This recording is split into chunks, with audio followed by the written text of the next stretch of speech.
जय शिवराय, जय भीमराय। आज आपण शंकर मंदिर तळा या ठिकाणी उभे आहोत।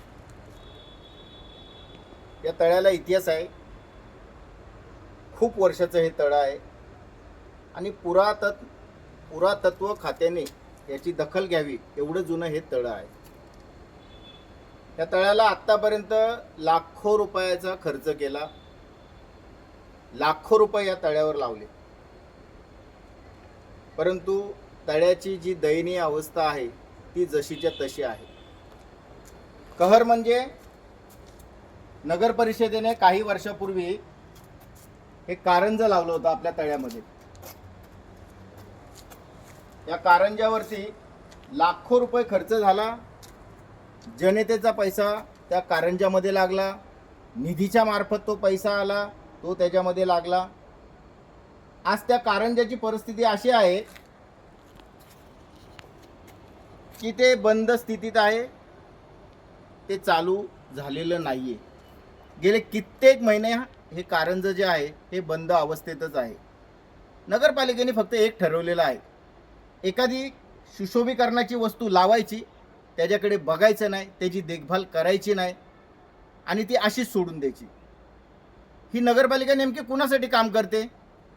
ठेकेदारांसाठी काम करते की जनतेच्या कल्याणासाठी काम करते की खोपोलीच्या सुशोभीकरणासाठी काम करते?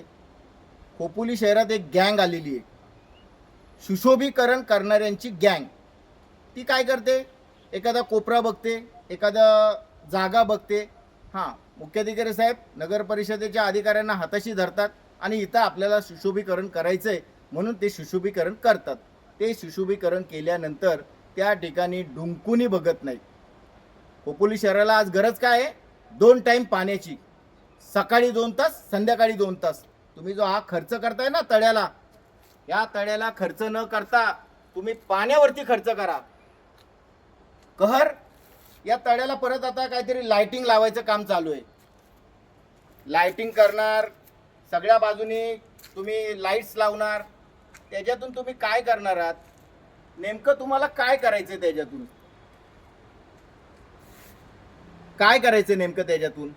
अहो, जर तुम्हाला उत्पादनच पाहिजे असेल तर लोणावळ्यासारख्या नगरपालिकेने किंवा खंडाळ्यासारख्या नगरपालिकेने त्यांची जी लेक आहे, त्यांचे जे तळं आहे, त्याला किती सुंदर सुशोभीकरण केले बघा। लाज वाटायला पाहिजे नगर परिषदेला।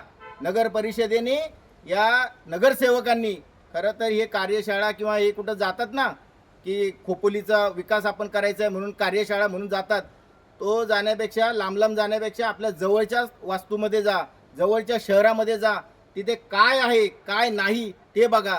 जवळच मला सांगा, तळ्यासारखं सुंदर खंडाळ्याचं तळं आहे, त्यांनी उत्पादनाचं सुद्धा त्यांनी ते साधन तिथं निर्माण केले। का खोपोली करू शकत नाही का? नगर परिषद करू शकत नाही का?